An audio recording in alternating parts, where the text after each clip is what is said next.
الزولة كويس مثلا تيسمتين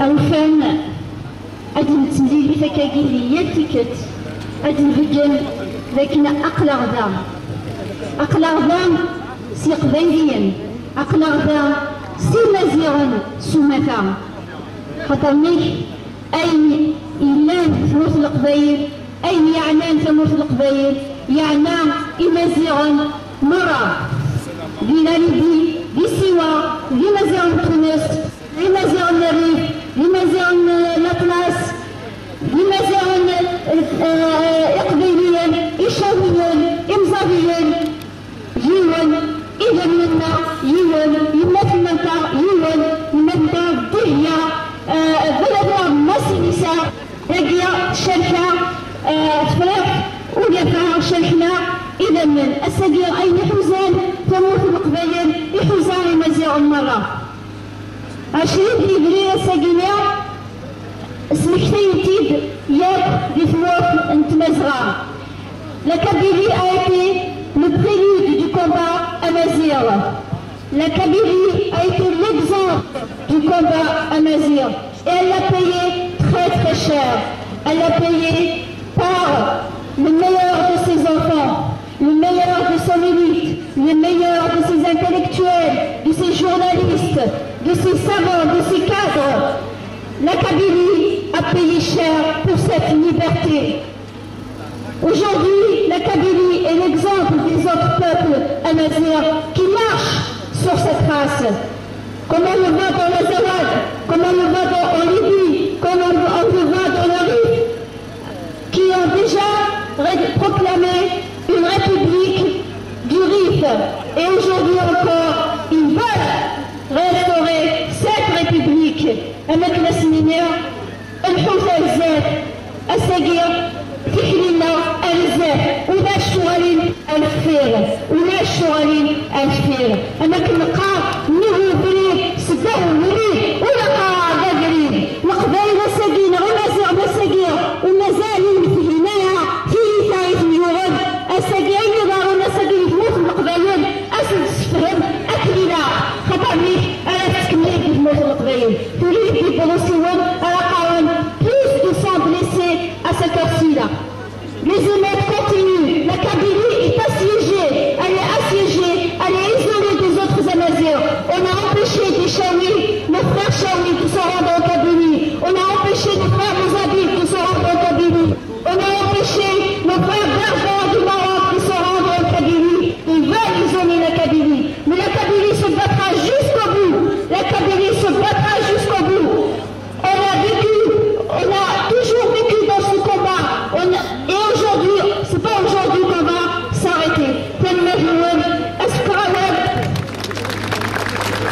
Au nom du collectif, je suis là, au nom du collectif des Amazirs en France. Et au nom de mon nom, en tant que Kabyle. Voilà. Mais je donne la parole à Ladika qui va dire la déclaration du collectif des Amazirs en France qui soutient tous les Amazirs réprimés et agressés parce qu'ils revendiquent leur liberté.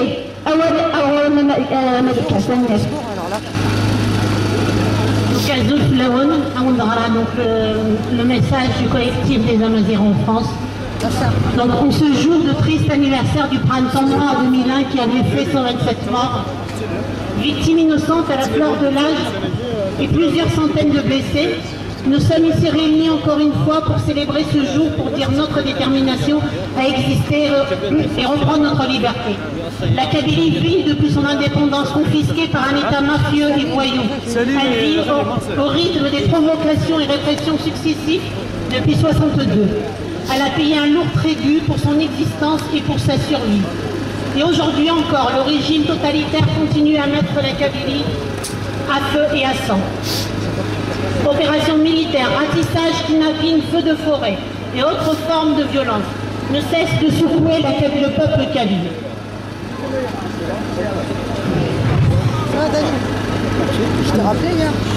D'autres formes de violence ne cessent de secouer le peuple kabyle. Pardon. Il ne se passe pas un jour sans qu'il y ait d'agressions ou de commémorations d'hommes et de femmes mort pour l'existence de ce peuple. La Kabylie a pris les armes contre la dictature juste après la confiscation de son indépendance par le coup d'État d'Arabie de Tripoli. Cette première tentative de contrecarrer l'injustice et la dictature s'est soldée par des centaines de martyrs kabyles qui ne sont pas reconnus à nos jours. Elle replonge le peuple dans une autre guerre pour sa reconnaissance et pour l'implication des principes de la révolution et qui mène à l'indépendance confisquée par un groupe qui n'a jamais connu le maquis. La Kabylie a été laminée, déchirée, meurtrie et a dû s'enfoncer durant les premières années dans une violence inouïe. Cette autre guerre a laissé dans le vécu des populations des traces indécibles. Grâce à Avril 80, le peuple se réveille et décide de prendre en charge sa destinée. Par une révolution sous voulant pacifique et encore une fois, la réponse a été violente et répressive. S'en est suivi l'assassinat de la jeunesse. D'emblée, l'emblème de la résistance, la Kabylie est touchée en plein cœur par ce lâche assassinat et la génération qui a grandi et nourrie par le courage et le combat de ce grand résistant. Cette génération de Kabyles et d'Amazirs, qui se reconnaissait dans ses chansons, son combat et ses sacrifices, a subi le même sort au printemps 2001 et assassiné par le même ennemi de la liberté, le pouvoir mafieux d'Alger. Depuis, la Kabylie n'a cessé de pleurer et de compter ses morts pour la liberté et dont les assassinats et commanditaires n'ont jamais été inquiétés. Des centaines de blessés et de mutilés resteront à jamais marqués par cet épisode tragique. Ainsi, le processus de destruction lancé contre la Kabylie par un pouvoir qui ne manque pas de moyens et d'imagination se poursuit avec acharnement. Tout est mis en œuvre pour arabiser et faire sombrer les Kabyles dans l'islam radical. D'ailleurs, c'est le seul projet que l'État algérien impose aux Kabyles. On a vu pousser des mosquées telles des champignons pendant que l'investissement est réduit à néant.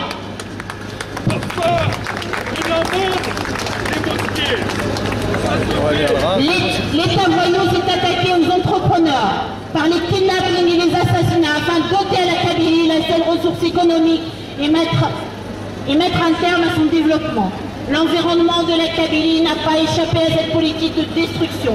Ainsi, des forêts et des massifs sont souvent ratissés par l'armée algérienne et de feux volontairement allumés sous prétexte de présence terroriste dans la région. Or, on sait aujourd'hui que ces soi-disant terroristes ne sont que la fabrication pure et simple de ce pouvoir. Les arbres fruitiers qui constituent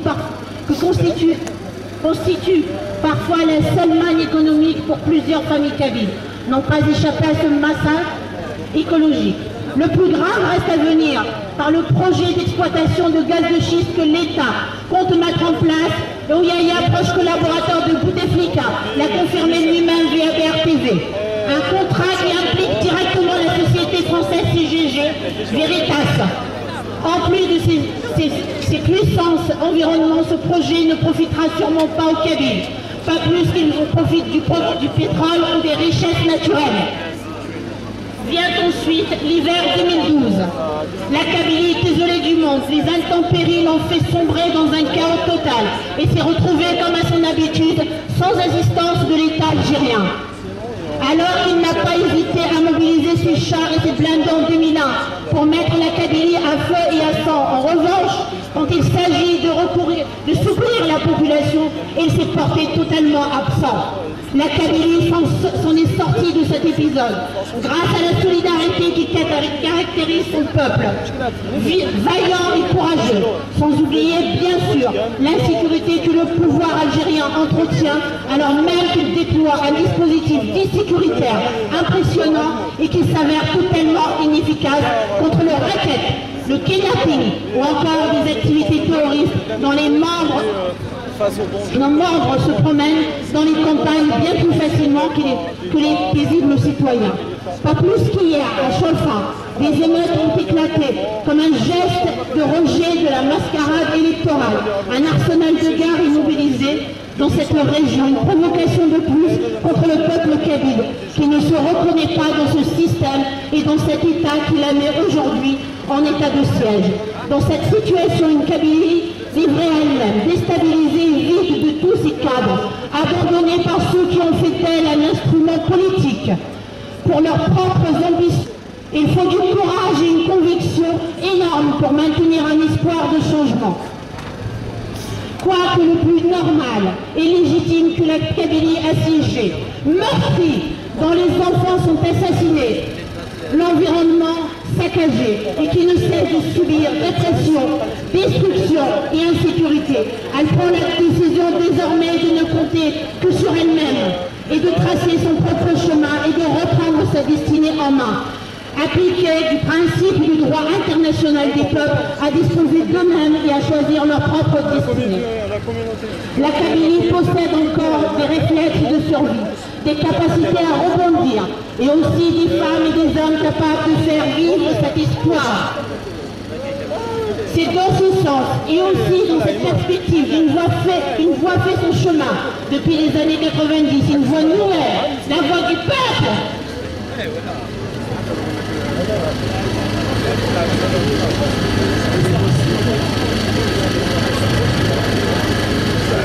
Une voie généreuse qui remet le débat au cœur de notre problématique, une voie de la rupture et qui s'inscrit aussi dans le retour aux fondamentaux, la préservation de nos intérêts moraux et matériels, la préservation de notre identité à travers son socle historique et ses valeurs, ainsi que la volonté de s'affranchir des systèmes et de ces États postcoloniaux qui ont mis à mal notre dignité et notre liberté. Le collectif des Amazirs en France soutient le peuple kabyle dans sa lutte pour sa liberté et son existence. Elle témoigne que vive la Kabylie, que vive